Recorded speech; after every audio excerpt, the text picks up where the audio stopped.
Hello and welcome to the Post to Post podcast, episode 116, September 27th, 2020. The second last podcast before the Stanley Cup final is completed. Yeah, I mean, this could have been the last one. Well, no, it technically couldn't have been because we would have had to do one after probably free agency or when free agency started and the draft. But we could have been talking about the Stanley Cup winner in this episode. Did you think we were going to be? Yes. So did I. I did. I definitely did.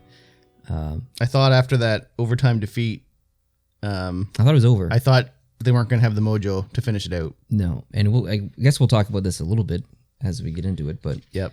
Just first off, it's so easy for Dallas just to give up. Yes. The COVID Cup, you're stuck in the bubble for the entire length. We're going on over 2 months now. They want to go home so bad. It's so easy to give up. And nobody faults Dallas if they lose. Exactly. But Tampa will be faulted if they do lose because they're basically expected to win. Yes. So I think mad props for Dallas for not going out easy and not giving up and fighting back in the previous game, which went to overtime, which unfortunately they didn't score. And in this game, they sent it to overtime and they got it done. So I think massive props to Dallas. And I'm not saying that just because I cheer for them. If the situation was reversed, I'd say the same thing about Tampa. Yep. So and we'll get into this later when we talk about the game. We're going to go over a few news things first. But the vets are playing a big role in Dallas, which we will get into. It's kind of crazy, actually. But so one thing I'm looking forward to next week on the podcast is recapping the playoffs and my thoughts on it. Yeah, totally. Because there's so much that happened. And unpopular opinion, I'm not going to talk anymore about this. I just want to give you a little tidbit. Can I respond? Yep. Okay. I'm kind of looking forward to them being over. Yes, me too. I said that last night, I think, in the game chat. Not that I'm not enjoying the playoffs, but I'm ready for this bubble thing to be done and to move on to the waiting period for next year. Yeah, and I think the players feel the same way, and I think the NHL feels the same way. It's like they're looking forward to this being ended so they can focus on next year, and so am I. I honestly just kind of want it to be over with. It's not that I'm tired of hockey, but... Yeah, we will dive deep into that next episode. Yeah. Along with the winner and stuff. So totally. Let's go over the news stuff for the week first. We got more awards. You wanted to make a comment about a video, which I thought was hilarious. The comments coming into that video. Did you read some of them? I did. So we'll get into that. We got coaching news, contract news, rumors, trades. There's actually quite a bit to talk about. Let's do that, and then we'll talk about the game. Okay, sounds good. Okay. The awards, and these have been released periodically. Yeah, we can just go over them real quick. And most of these were actually released, I think, the day after the last podcast. So this is technically old news, but still want to talk about it. That's how these things go. Yeah. So Cale Makar, he won the Calder Trophy, which is the Rookie of the Year. Yep.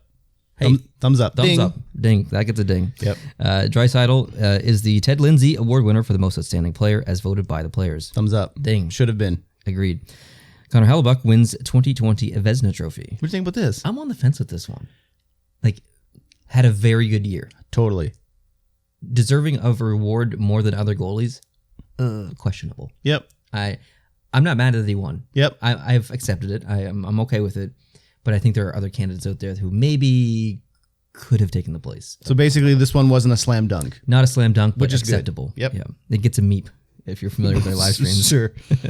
Rowan Josi wins the 2020 Norris Trophy. I'm a big fan of Rowan Josi. I do not believe he was the best defenseman this year. Really? Yeah. But I'm glad he won because I'm a big fan. But I would give this one probably a meep as well. Okay. Yeah. What about you? I have no comment on it, really. Yeah. Draisaitl wins the 2020 Hart Trophy as the NHL's MVP. I get a ding from me. Yep. Thumbs up. Okay. So next is not technically news, but I wanted to talk about it early in the podcast. So Jason and I released a video on the Productions channel titled something along the lines of New NHL Divisions. Yep. And this was based off of a rumor that the NHL could, and this is very unlikely, but could consider an all-Canadian division. And this was theorized because of the border issues. Yes. If they start, there's no cure right now. Yes. It doesn't look like there's going to be a cure in 2 months. Correct. The season is supposed to start December 1st. It's not going to. Newsflash. But they're hoping it will just start sometime in January. We'll see if that happens too. But chances are, when it does start back up, there's still going to be border issues. Yes, which is why we have the bubble in Canada right now. The Canadian government's not going to let people travel like that, even hockey players. If it was fine if you went into a bubble and you stayed there until you left, They're not going to let the free flow go. So the whole reason for making this video was because, hey, if we need to have a season when American players or American teams can't travel up and vice versa, you have to basically put all of Canada in a division. And I don't think people seem to get that. And I thought that I explained it okay in the video. Like I said, this has nothing to do with time zones, okay? The divisions right now are based up on the biggest problem that they're trying to solve, which is time zones. Mm-hmm. This completely eliminates that because borders becomes the biggest issue over time zones. So time zones goes completely off to the side. Yeah. They don't matter. But 40% of the comments were, this won't work because of time zones. Yeah, I know I said that in the video and as a pinned comment. But if you have to have Canada as a division, if Canada is not allowed to go to the States to play, they have to play with themselves, basically. Yes. So time zone all you want, that's the division. It's literally West Coast and East Coast. Exactly. It sucks. I know it's not the ideal situation, but the rest of the divisions in that video were my idea based off the fact that if there was an all-Canadian division, which already eliminates time zones, Yeah. like I didn't make that decision. That's based on that theory. So a little frustrating to see 40% of the comments come in talking about time zones. I don't know if people just saw the title and just decided to comment or skipped through the video until when we started talking about the new divisions and didn't hear the parts. But still, as a content creator, it's frustrating that people just completely ignored some of the stuff that was said in the video and the pinned comment. I made a pinned comment pretty early. Yep. And there was just new comments, people just conveniently skipping the pinned comment. It's just, I don't know, frustrating. But it wasn't a video suggesting new divisions, No. period. It wasn't like, hey, I don't like these divisions. Here's a new idea for new divisions. Yeah. And that's kind of what the comments seem to be. But the first thing we talked about I know. was the reason. I know. So anyways, it's just funny more than anything. It was frustrating at first, but then it just became funny. Yep. So anyways, it was fun. I really like theorizing about that stuff. I mean, we used to do videos like this kind of back in the day. We would talk about the business of the NHL, ads on jerseys, and like just stuff like that. What are some decisions that the NHL could or may have to make moving forward? And this may be one of them. We don't really know yet because of the borders.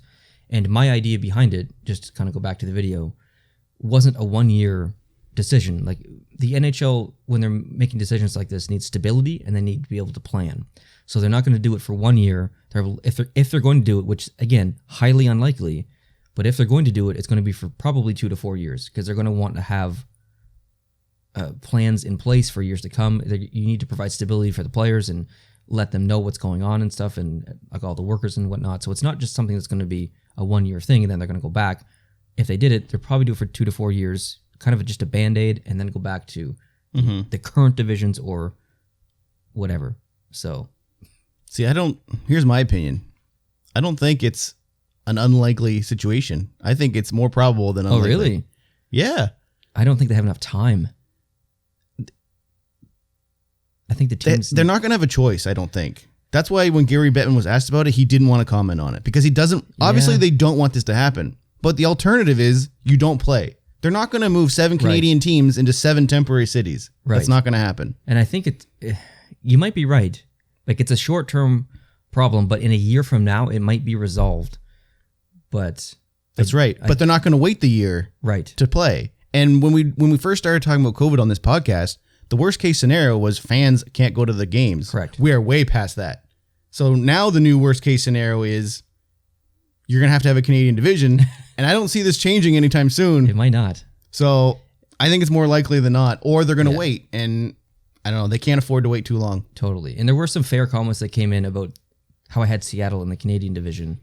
And that was based off the fact that in this first year where borders are an issue, there is not going to be a Seattle team.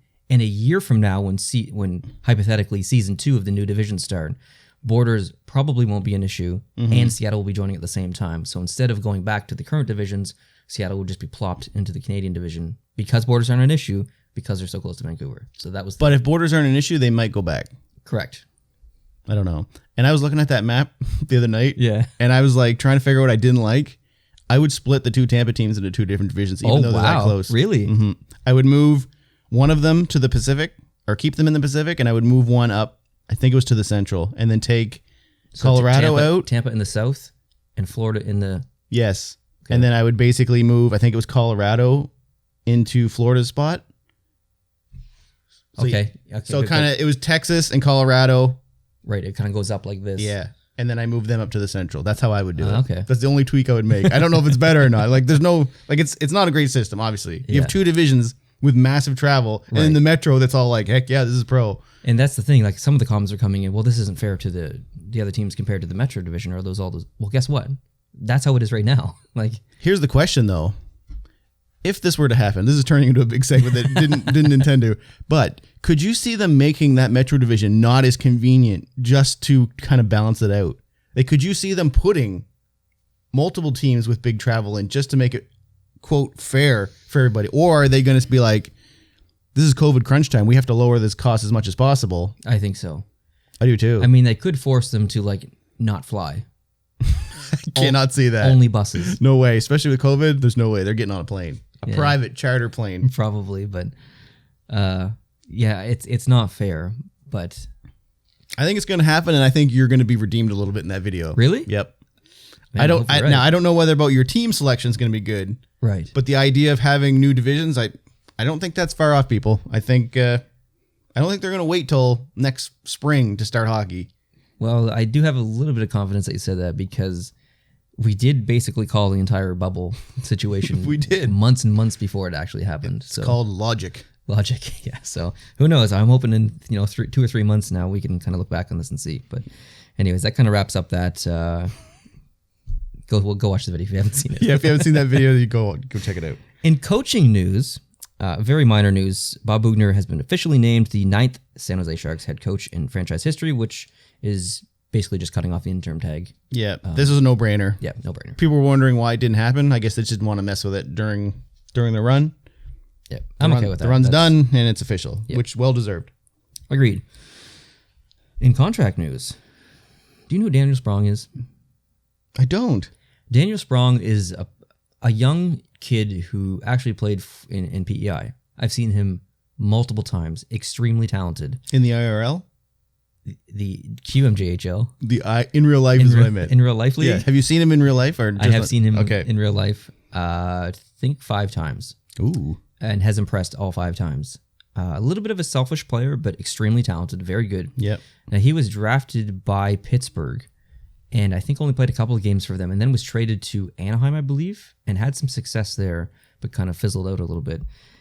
And he's been signed by the Washington Capitals on a 2-year, $725,000 average per year contract. Daniel Sprong, playing with Ovechkin, he has a ton of potential. I don't know if it's an attitude issue. I don't know if it's a behind the scenes issue. I don't know why this kid is not in the NHL, because from what I saw in junior, and even a couple of the NHL games, maybe he's just not responsible enough. Mm-hmm. I'm not sure, but there's a lot of potential in this kid. If Washington can get him, get their handle on him, it might be like a transition problem too. Like when you're playing in the lower leagues, you're like the man. You can do whatever you want, and then you move up a rank and you're paired with players that are kind of like you, and you don't quite have that same style of play that you got away with before. He's also not a big guy, so size could be an issue as well. But that's cool. Anyways, I'm okay with that signing for the Capitals. I think that was a very smart move. The Ottawa Senators have announced some tough news. They will not be offering Craig Anderson a contract. That's big news. He's an Ottawa guy. You think Craig Anderson, you think Ottawa. And he's not just an Ottawa guy. He's a human guy. Yeah. He does a lot for the city. He's been through a lot. His wife's been through a lot. That's what, with his wife. The city's, he has a connection with that city that not many others have ever had. Yep. So this is a tough announcement for the Ottawa Senators to make, but I do believe it makes sense from a hockey perspective, from a business perspective. And they also bought out Bobby Ryan's contract. Yep. They're going to save $3.5 million on their cap space a year. A lot of Ottawa fans on Twitter, they're not outraged over it, but they're sad. They're sad to see him go because they liked him. Yeah, Bobby Ryan also has a bit of a connection with the city as well. Yep. He put out a good post on Twitter, I think. It was like, you know how they post like pictures of texts? Because Twitter doesn't let you write that long. He put 3 of those on there. Oh, wow. From his family. So that's awesome. Yep. Definitely a sad day for the Ottawa Senators and their fans, losing those 2 guys. He said he understood it, though, because they're basically transitioning to a young team, and they are. Yeah. I mean, Ottawa Senators, who have been through a lot of drama, a lot of crap in the past 4 years, does have a lot of potential. They have a ton of picks, a lot of prospects coming up. So if you're a Senators fan, you might be in the mud right now, but you should be cleaned off here in a couple of years. Now, my team, the Montreal Canadiens, have re-signed Jeff Petrie to a 4-year contract, averaging $6.25 million per year, which is less than $1 million more than his current contract, which has 1 year left. He's a right defenseman, which Montreal lacks, and he got 40 points in 70 games this year. Heck yeah. There was a lot of fans complaining about this, and I don't want to say they're wrong because Petrie does have his downfalls. He can be known for not being responsible, but when Weber got hurt last year and Petrie came in, he was the best player on the team, and he was very good this year. To lock him up for $6.25 million, I think that's a steal of a deal. He's very talented. He can produce offensively. He's fast.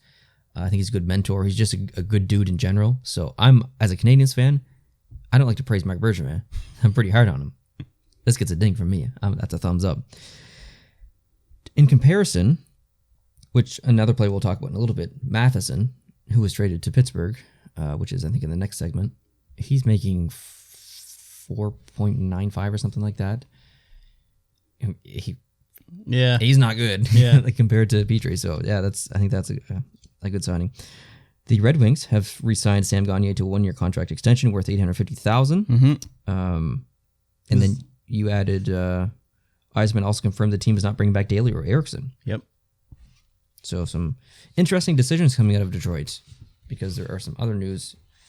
Eisman has also said that he has money to play with, and if he sees something in the offseason, he's going for it. Good. I think which you kind of want for the worst team in the league. Yeah, things have spiraled out of control for the Red Wings. And speaking of them, we'll get into a little bit of trade after this, which just has me scratching my head even more. But trades.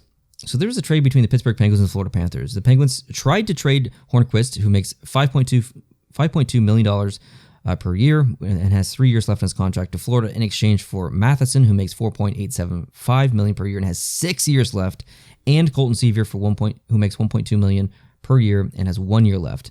The deal was originally held up due to a contract injury insurance issue for one of the players. I don't think it was released what player it was, but the trade has officially gone through now. But I just don't understand this trade. Matheson is, in my opinion, one of the worst defensemen in the NHL. He's extremely inconsistent, in my opinion. Colton Sevier, he's a whatever player, in my opinion.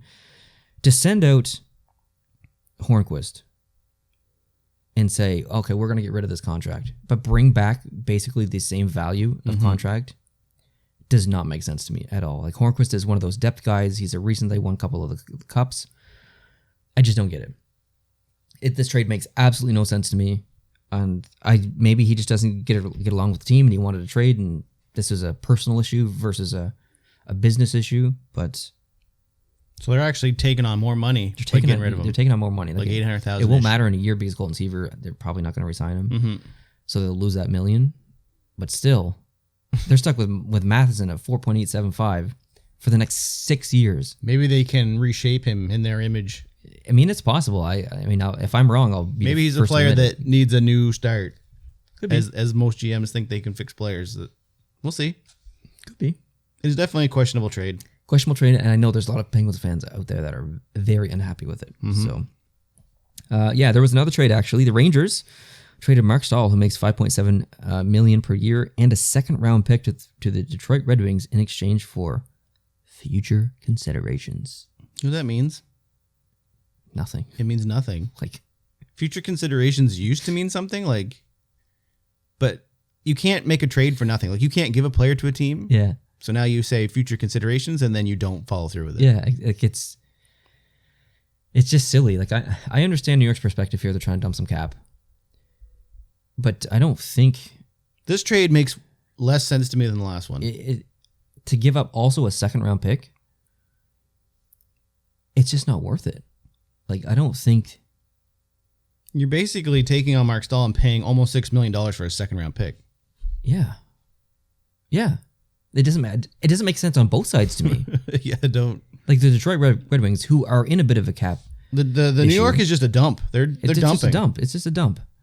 It's unfortunate because he's been there for a while, but from a Detroit's perspective... Do you think New York's going to be decent next year? Yes. So, how good do you think that second-round pick's going to be? It's going to be pretty low. I think in today's NHL, a second round pick is A second pretty round valuable. A second round pick on maybe a playoff team though. So it's we're gonna talking like 50s. Yeah. Between 50 and 60. which is not terrible, but it's also not. Is that worth $6 million in Mark Stahl? I don't know.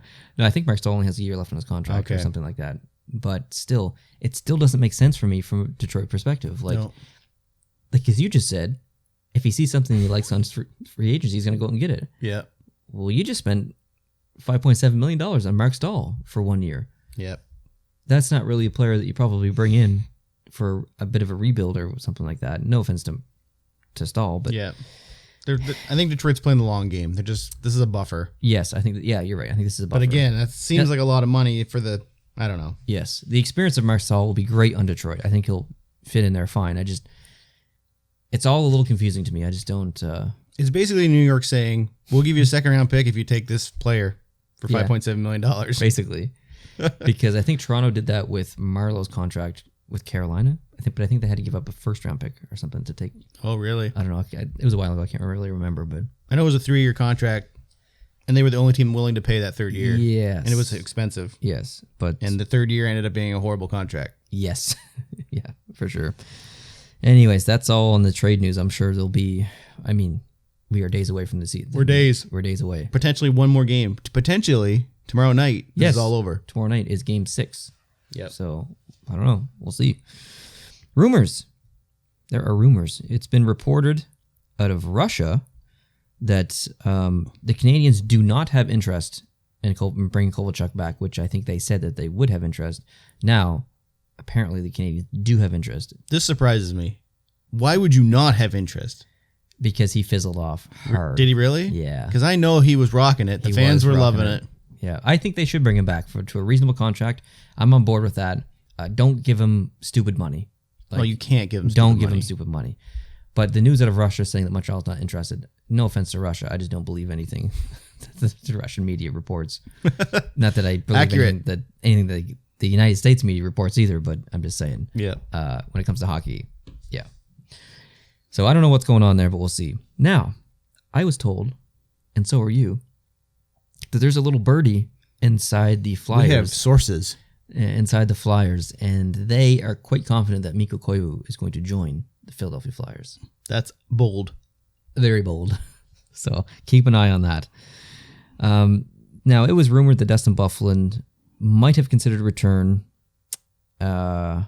Actually, you want to clarify this one? Okay, so there was rumors that he might go, that he was going to come back. So basically last year, right after training camp or right before training camp, he told the Jets that he didn't have any desire to play anymore. Right. And that started a whole can of worms, and he ended up getting suspended because he didn't report to play. So then later, he said, well, no, I need surgery on my ankle. Correct. And the team said, well, since you're suspended, that doesn't fall under our purview, so you got to pay for it yourself. And that turned into a huge legal battle. Final result, they terminated his contract. Mm-hmm. He didn't play this year. So people have been saying, our team's going to go after him. One of the teams was rumored was Minnesota because he has ties to Minnesota. Correct.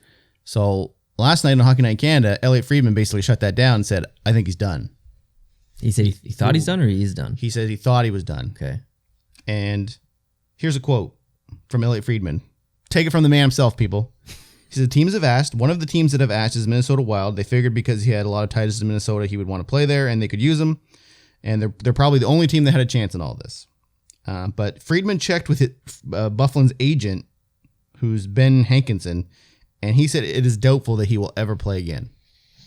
You think that's a smokescreen? No. I think if you quit because you don't have the desire to play anymore, I think that's real. I think he's just gonna walk away. I don't think any team should want to have any interest in him. I think that it should just be done. It doesn't work like that. Too much drama. It's just like in football, and you can do a lot of bad things, but someone else will still take you because you're a good player. I know. Really good players. Really good players. I just don't like the drama that came with all that legal bullcrap. He quit on the team, straight up. Yeah. Like that's how it is. Like he he didn't want to play, so he didn't. Yeah. That's like so. I mean, I don't know. I don't know if you want that. Like, why would you want that in your room? But with that said, I was also a huge advocate of not bringing back Kovalchuk into the NHL. True. And I've since been pleased Yeah. by him coming back into the NHL. So, I don't know. Touchy subject, I guess. But we'll see. Now, there's a rumor that Montreal is pushing hard for Krug. That is why I'm wearing what I'm wearing. How do you feel about this as a Boston fan? I feel like Krug is gone. That's why I'm wearing the Bruins gear today. Just as a final farewell. Yep. There was an article out this morning, so I assume it came out last night. Krug said that he wants to play in Boston. He's not going to take less money, and he's not going to take less term. I think he's done. Boston can't afford to pay him what he's due. No, and he's due. So now, would I like to see him in Montreal? Hell no. That's like worst case scenario. Like put him in the Western Conference, so I don't have to look at him that much anymore. Do you remember the last time that Montreal and Boston made a trade? No, do you? I don't. I can't even remember a couple of players who have played for both teams. Like I feel like it was someone like Andy Moog or someone. Do you remember Andy Moog? Yeah. It was a while ago, I think. So well, I mean, the old school way, you didn't trade within your own people, right? Like it was like you always went to the other conference. Same with Montreal and Toronto. The only time I can remember them making a trade in the past couple of years was the Plekanec deal where they sent Plekanec to Toronto to play in the playoffs. There seems to be more in division and in conference trading happening though now. Like yeah, and I mean, I think it was the Rangers in Jersey who made a trade for the first time in like 30 years or something ridiculous last year. So who knows? Yeah, I mean, this isn't the same scenario because of free agency or whatever. But he's gonna go where he's paid. They could trade the rights or something crazy like that just to get it done and whatever. But I don't know. It's above my pay grade, so I don't know. But apparently Montreal is also considering Patrick Laine, which I am not on board with. Who? Patrick Laine. To where? Montreal. Really? Yeah, no, I don't like that. Okay, I never heard that before. No, I don't. Mm-mm. Yeah, I just. I'm with you. Too many questions. Yep, I'm with you. Johnny Gaudreau could be going to the Flyers, but only if Calgary can land Taylor Hall. Now, we did talk about the Johnny Gaudreau rumor last week, I think, about going to the Flyers because he grew up in New Jersey as a Flyers fan and whatnot. But apparently Calgary is only going to do that potentially if they can land Taylor Hall. So there's a three-way going on. That's so weird. So I don't know. Take it for what it's worth. These rumors really mean nothing. But yeah. In other news, Pavelski breaks a record. Yep. Which is pretty phenomenal, actually. It's a big record. Goal scored by a U.S. player. If you would have asked me this like a couple weeks ago, there's no way in hell I would have said Pavelski. No, definitely not. He wouldn't have been. I would have said like 10 players. Yes. And he just wouldn't be one of them that would click with me just because. I guess because he played on the West Coast a lot, so I don't really pay as much attention to that. But he just doesn't seem like one of those players that's like on the forefront of setting goal records. He's pretty underrated. I agree. Who do you know who the previous first place was? I don't. Joe Mullen. Joe Mullen, really? Yeah, who I also wouldn't have guessed as the. I wouldn't have either.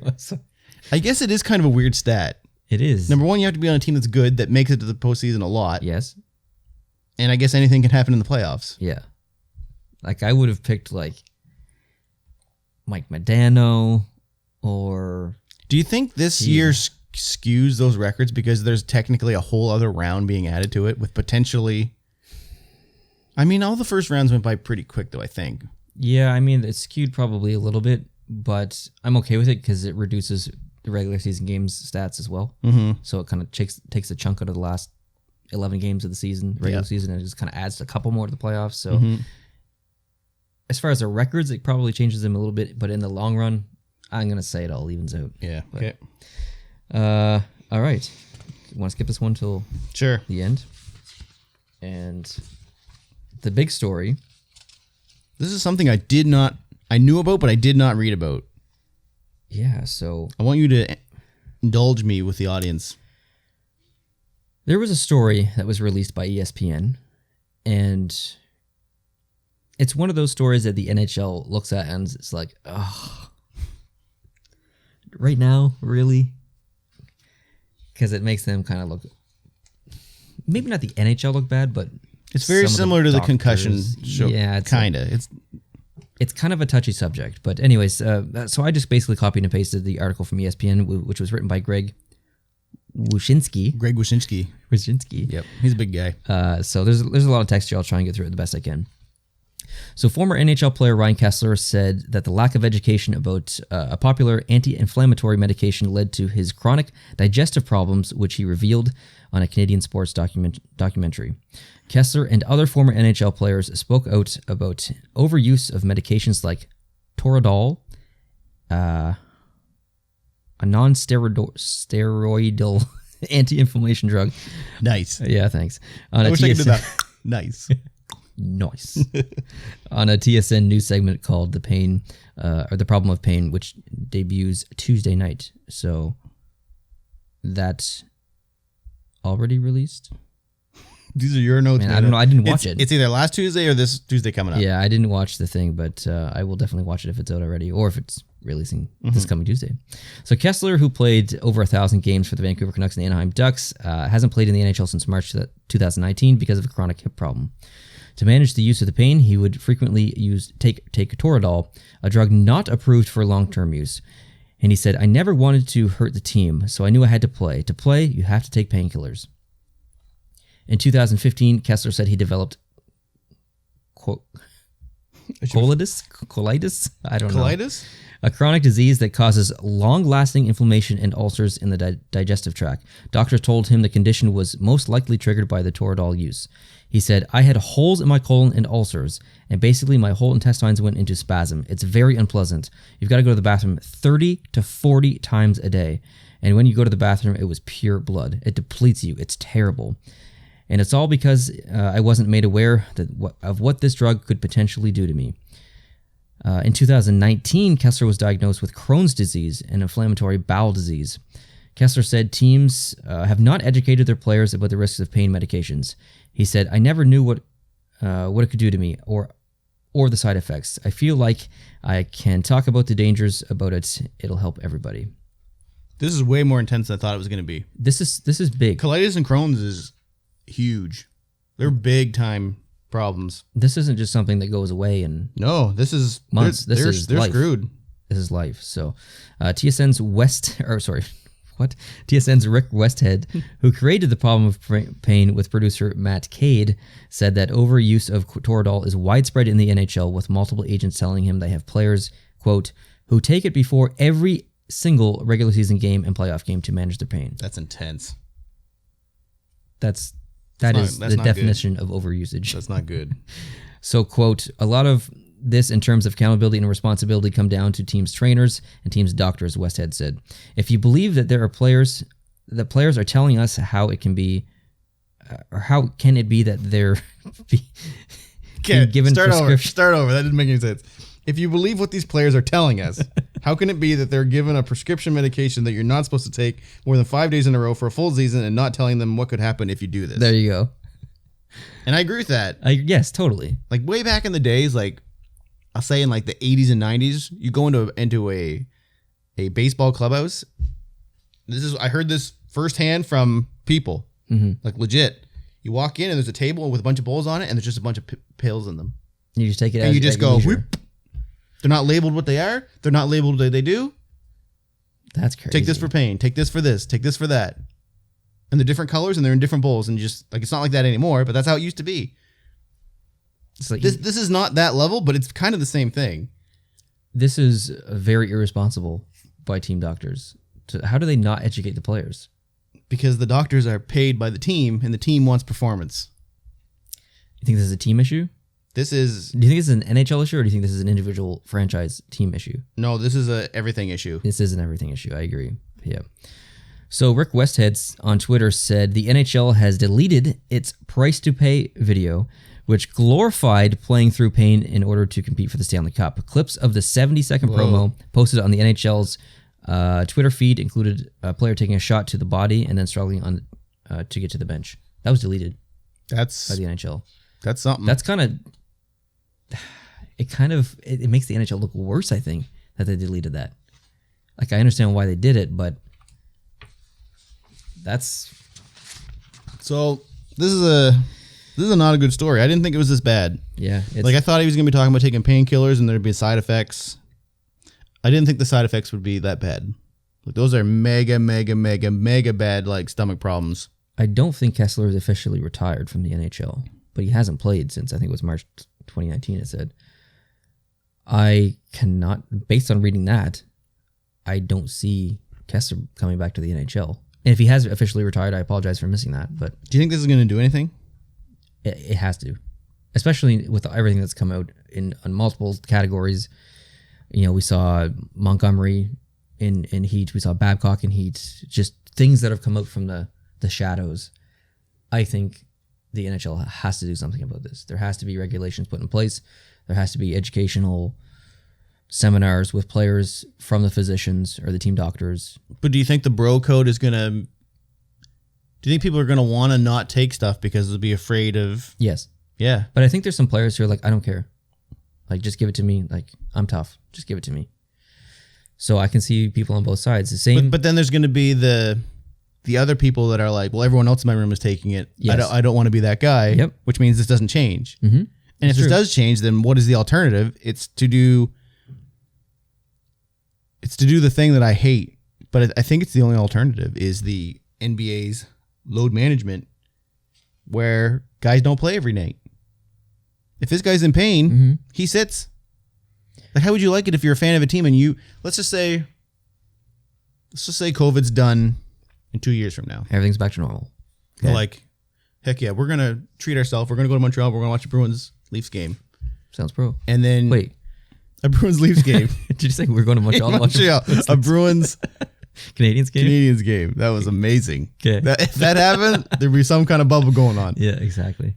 How would you feel if we paid for that ticket, paid for that hotel, and my boy doesn't play? Yeah. And let's say Marchand doesn't play. I don't think they take two players out.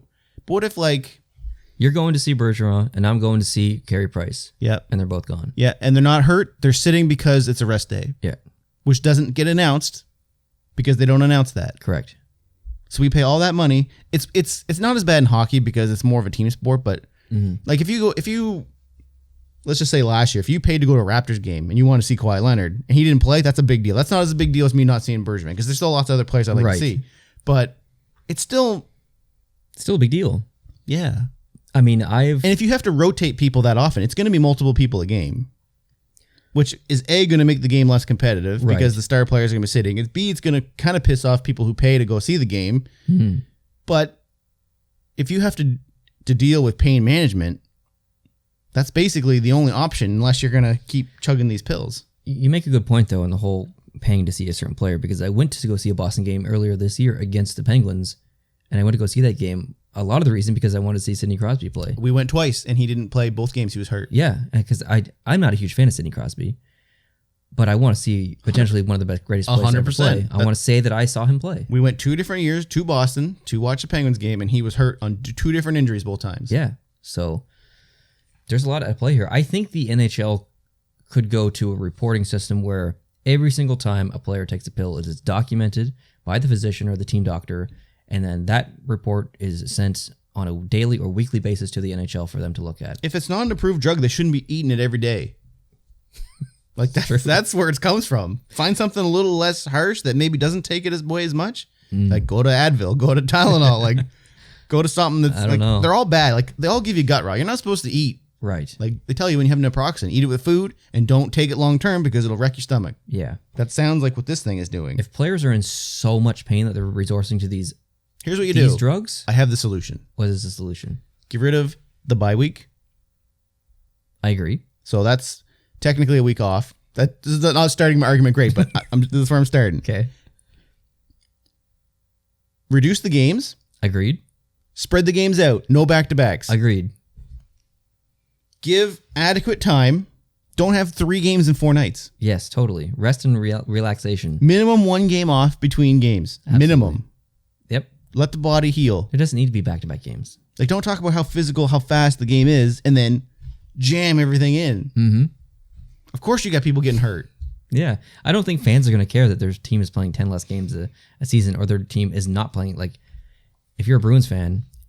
See, what they have to do, I think the only option to...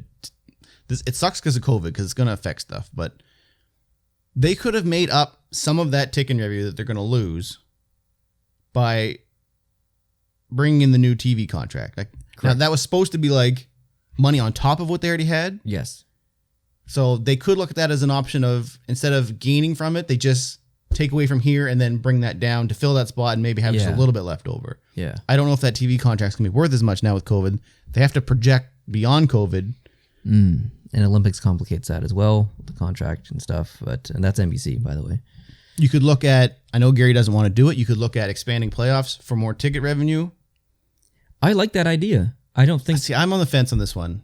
I don't like that everybody gets a chance. I like it that the regular season means something, because it really doesn't, other than just getting your last change for a home ice advantage. Well, but like I said this on the podcast last time or the time before, it makes sense from a business perspective to have more teams playing. But I think it makes sense from a fan perspective too. And it kind of proves that it could work, because guess who's in the finals? 2 teams that were in the top 4. Yeah, but look who didn't make it through. Edmonton knocked off right away. 5th place. They didn't. And Pittsburgh. They didn't play.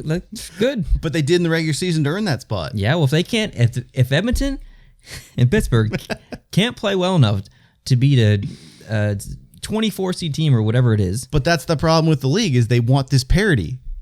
So if you have parity, then the basically the ranking of the teams is mostly irrelevant. Do you know what people cheer for? Underdogs. Yep. What's the greatest way to?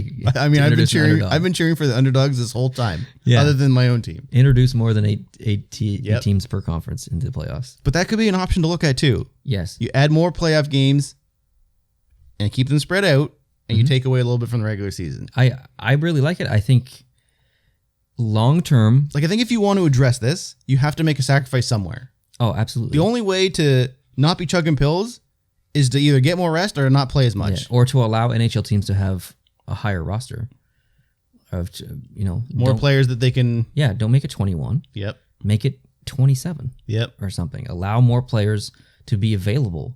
Maybe allow them to stay in the locker room or whatever. I don't care, but just make them available. Like, if you dress a player, maybe it doesn't mean he has to play for the entire game. Maybe he only plays for one period, and then you bring in someone else. I'm fine with that. I don't care. Like, I'd rather see my favorite player be healthy the rest of his life versus someone like Kessler, who has felt pressured or whatever. This is almost trending into like football's issues at the same time. Like concussion. Yeah, like you play football for a couple years, and then the rest of your life you're messed up. Yeah. And I'm sure that this isn't an NHL specific issue. No. Baseball. Yep. Soccer, even, football, whatever. It's a sport issue, not really an NHL issue. So maybe the NHL is just the first one to deal with it. Mm-hmm. But yeah. Maybe because of this year, like normally hockey players are the quietest of everyone, I would say. They don't kind of break rank. They don't complain. But this year's been a little bit different with everything we've seen, and maybe this is what this needed to get this out there. Like, yep, totally. Like Kessler's just like, okay, people are saying what they want. I'm going to say my thing. Yeah, it's time. Yep. I'm not a big fan of Kessler. I never have been. Nope. But kudos for him for being brave enough to talk about it and stuff, because his life is completely changed. Yep. Because of this stuff now. Yep. So, good on him. So we'll see. This is going to be a developing story. Yep. Probably for the next year. I hope so. Like and I hope it doesn't just disappear and fizzle out. Yeah, and I think the NHL will eventually make a statement about it, or maybe not a statement, but they'll come out with. I don't know if this is necessarily the NHL's problem, like in terms of they're responsible for it, but it is their problem to deal with it from a PR perspective. Yeah, this is definitely the collective of all the doctors for all the teams. It's their problem. Yes. I don't think the NHL is mandating that they use this drug, and I don't know if they're actually even keeping tabs on that stuff.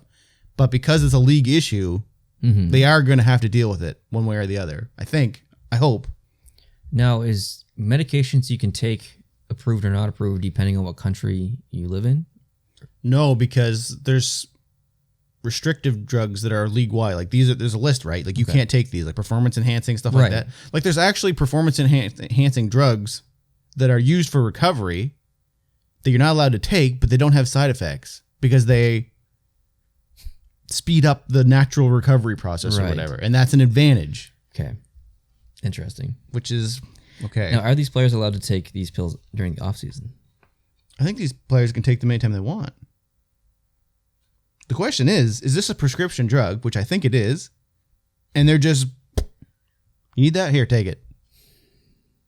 It's tough. Because technically you're supposed to have a doctor prescribe that for you, but if the team doctor's just like, yep, I'm getting these drugs for everybody, this is the go-to for this kind of pain. I guess, are you really going to say no to a professional sports team doctor? Because they are professional doctors. Yes, but like I said, they're paid by the team to make the players perform at their best. I'd like to see a financial report from every single team on how much their physician spent on medication. I want to see a ranking. That'd be intense. I don't think there's no way you'd ever get that information. I know, but I think it would shine a lot of light on stuff. But anyways. This is opening the door and hopefully it doesn't close right away. If it does, that'd be a very difficult thing, I think, for the players. And there's probably some players out there who want to say, hey, Kessler, good job. Thank you for saying that, but they can't say that quite yet. Yeah. But should we talk about the last thing here, which is maybe the most important thing on this list? The actual game that happened last night. Yeah. The game. Did you watch it? Yep. I watched it as well. Actually, I didn't watch all of it, but here's my thing. And I shouldn't say this, but I'm going to say this. It was on. I heard it. It was on here. Mm-hmm. I was helping my buddy here. Okay. So I seen all the important stuff and I was listening to all this stuff. So basically I seen the whole thing. It's basically if I was sitting on a couch with a bunch of buddies and we were talking and watching the game, it's kind of like that. So I wasn't by myself like 100% laser focused on it. Right. But do you want to clarify what helping the buddy means? I have a friend. We have a friend who started a YouTube channel for his kids because he's a good teacher and he's going the extra mile. Not his kids, his students. And he wants to, where we are, I believe the high schools are half. One day they go to class. Yes. The second day they're at home. And he hates it. If you're an average teacher or don't care, this is whatever. Yeah. But he actually cares. So he's been stressing out and he's been making YouTube videos. He started a YouTube channel where he's covering everything he teaches in slow, like more detail. And he actually created a Discord for the students to come in to be able to ask questions or share with things. That's super impressive. And he was asking me about Discord bots. And I was like, oh. And he said, is there a bot that can just do this and this? Or he was asking about our bot first. He said, do you have a generic one or is it custom? I was like, it's custom. It's 800 hours of custom. And then he said, well, if I wanted something to do this, what could I do? And I told him there's a couple. And then I was like, if you want to make your own, you can. And then, so what I did was I typed out from scratch a fresh one that connects and added the two little things he wanted.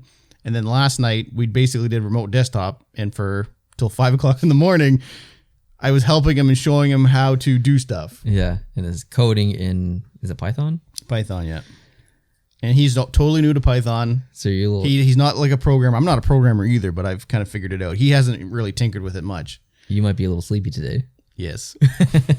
That's a late night or like an early morning. It was a late. I didn't get up to like 11 something today. Yeah, that's okay. So yes, you only half watched the game. Kinda. I missed part of the second period, but I watched most of the game itself. Surprised. I enjoyed the game. I enjoyed the game too. There's been some games where I was like, eh. Yep, I agree. Now there were times in the game where I was just like, come on, let's go. Yeah. Like what the frig? Like your season is on the line right now. Like this is it. Like if you lose, you're done. And that first overtime. Yes, I think it was 17 minutes. Yep. Or something around there. It was a long time. It was most of the period. Yeah, no shots from Dallas. And there was a point where Jamie Benn came in. I think it was a 2-on-1, and he passed it. You're in the 17th minute of the overtime without a shot in net. Your season's on the line, and you're going to pass it on a 2-on-1? Yeah. Shoot the puck. Yep. And he had another chance a couple minutes after that and actually shot the puck for the first shot in net. But it's just like, holy crap. Like, they almost don't deserve to be there. They really don't. Like, it's frustrating. Yeah. So, why don't you recap the week before we get into this? So, game 2, which we live streamed actually, which I think was Monday night. We live streamed that here. Thank you everyone for joining. Tampa Bay won that game. Tampa Bay also won game 3 by a score of 5-2. And Tampa Bay won game 4 by a score of 5-4 in double overtime. And the the Dallas Stars won last night 3-2 in overtime. And the cool thing about that is that the players who scored the goals last night for Dallas, who are they? Old guys. Pavelski and Perry. Guess who weren't a part of the team last year? Yep. Pavelski and Perry. Guess, where did I put that in my notes? Guess what 2 players were bought out last season? Were bought out? Were they both bought out? Really? I actually didn't know that. Huh. They were bought out, and both of them. Oh, no. Sorry. That's the wrong point. Okay. Kevin Shattenkirk Tampa was bought out. Oh, Corey Perry was bought out. right. Both of them have scored goals in the Stanley Cup final. Yeah. Corey Perry has been playing excellent Overtime hockey. winners, not just goals, overtime winners. These are big goals. Yeah. Corey Perry's been playing excellent in these playoffs. And even this season, he's had a pretty good season. So I know a lot of people hate on Corey Perry. He does a lot of questionable things. He does. Sometimes he looks lazy, and sometimes he just looks like he's trying to start crap. Yes. Like, why are you doing that? Yeah. Like, I could see being a Dallas fan being frustrated with him sometimes. Correct. But the man is getting her done right He's now. clutch. He's hooking people in the dingleberries. Yeah, that was an interesting one. A diving call. Yeah. Can you imagine getting hooked in the dingleberries and then they call you for diving? Yeah. I did. That was okay. Should we talk about the reffing in this whole? Go ahead. It's been questionable at best. Yep. It has been absolutely terrible. And I'm just tired of seeing Tampa fans complain about the refs. And I'm tired of seeing Dallas fans complain about the refs. There is an issue, Yep. an inconsistency issue. And it's 100%. Last game shone so much light on it Yep. because there were so many ridiculous calls that weren't called. Yep. And I'm sitting here thinking, okay, I've watched all the previous games in this series. I've watched well into the previous series in these playoffs. That's a penalty every day of the week. Oh, there's another one. Oh, hey, there's another one. That's a clear trip. And they just weren't calling them. Be consistent. That's all I want. If you're going to call them all the time, call them all the time. Like, don't change your tactics in the finals. So we've talked about this before, like a long time ago. Do you want them to? We're basically asking this question again, like a year later, because it's been a year. Do you want them to call the playoffs by the rules, or do you like that it's more lax? I like that it's more lax. Then but why don't they just make it more lax and leave it like that? I think the issue is that these playoffs have not been more lax. They started these playoffs calling every single thing. And But then they don't call something else, which is very similar. And then you'll be like, why is that not called when that is called? Exactly. If they're going to be lax, you need to start from the beginning of the playoffs, let the teams play, cut this special teams crap out of like, I mean, there was a game, I can't remember the two teams that were playing. I think like 18 minutes of one of the periods was all power plays between the two teams. It's like, can I just watch like actual hockey 5-on-5 and see what team's better without this, this power play crap? It's frustrating. Pavelski put a quote out, and he was obviously mad. And he was talking about the penalty that Ben got. And he said basically that it shouldn't have been called.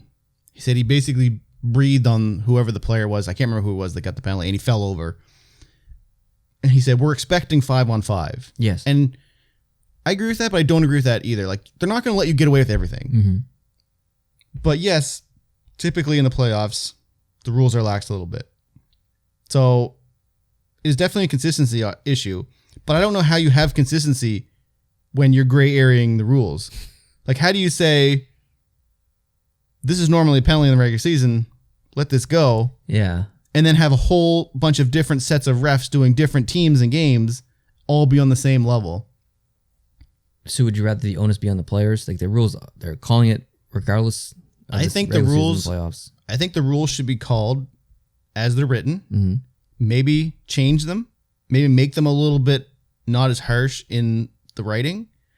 And then if the rules are always being called by the book, the players will adapt to the rules. Yes. And then it will be a non-issue. Yes, I agree. They will know what they can do. They will know what they can get away with. Yep. They will play hard, but they will know I can only go this far. Exactly. And they don't know that now. That's right. Like, that's a huge problem. That's the problem. How is this even a thing? Yes. We like it.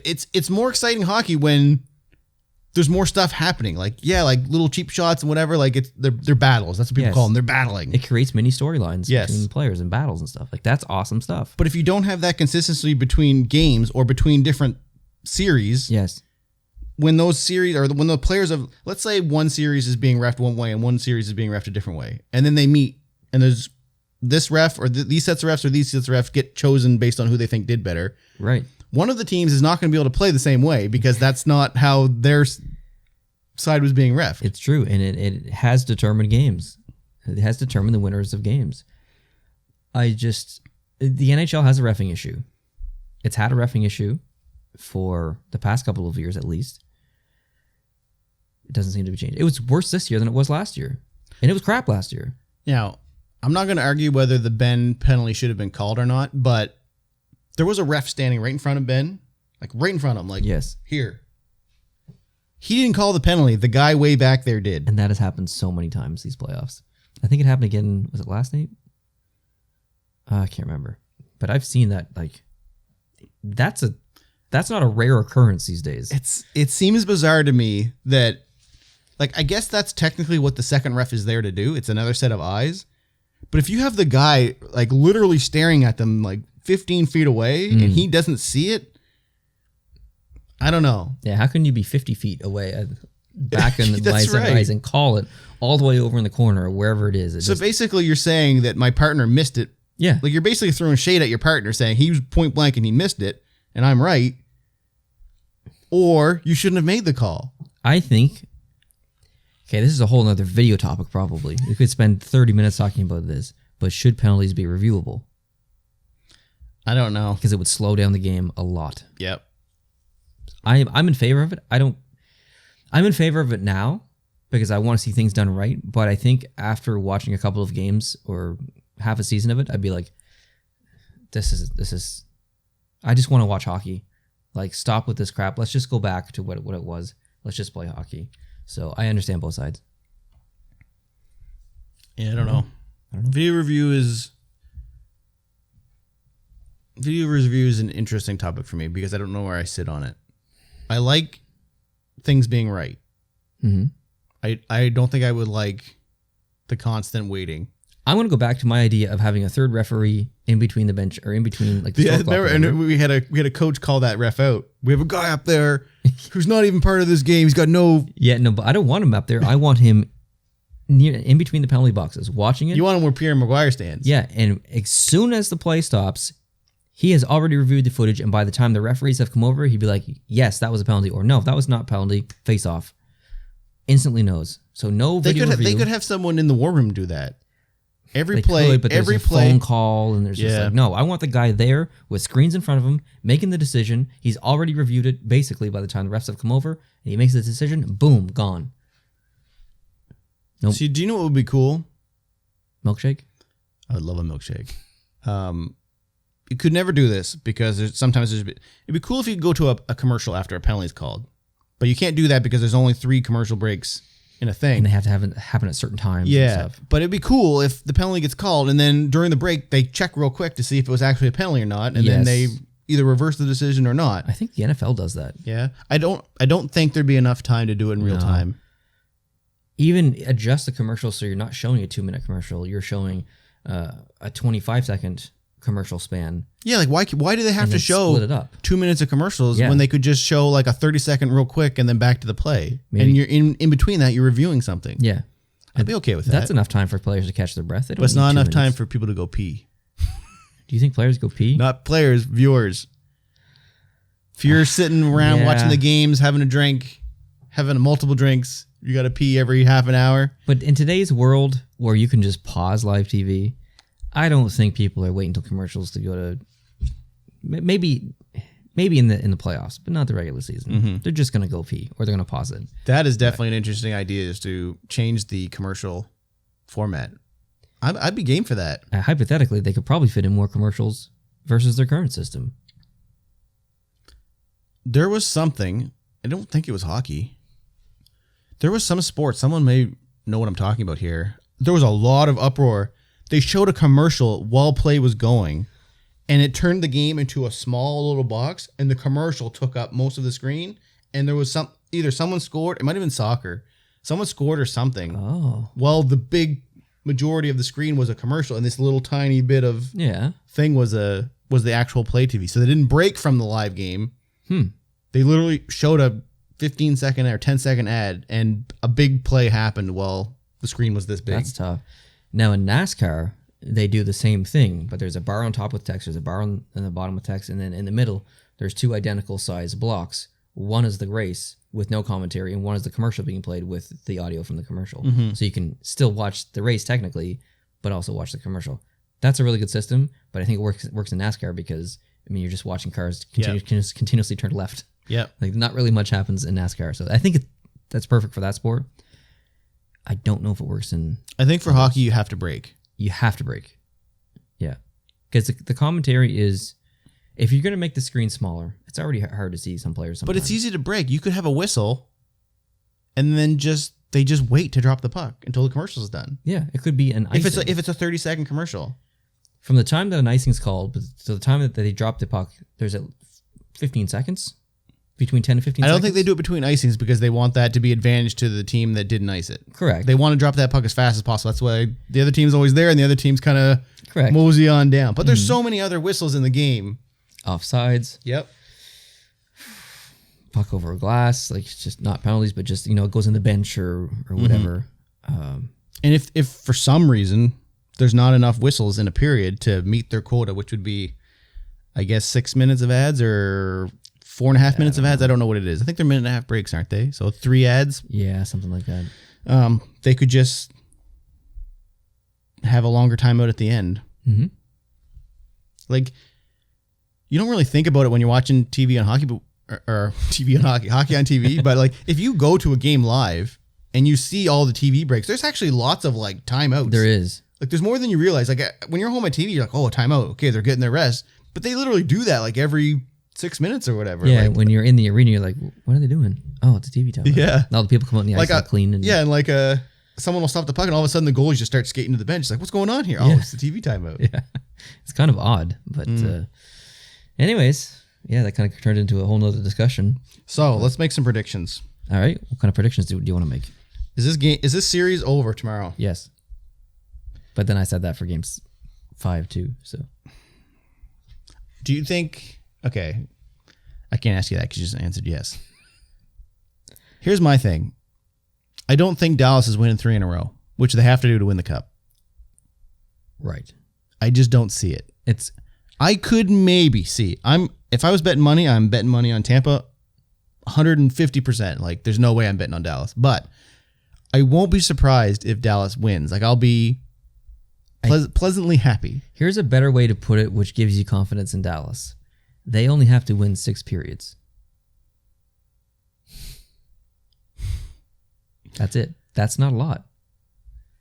I know, but they only have to play good and win 6 periods. But they would just come off of. But it doesn't matter. Of 3, if you want to say that. It's gone. It's gone. It doesn't matter. Used to be 9. Now it's 6. Wow, that's amazing.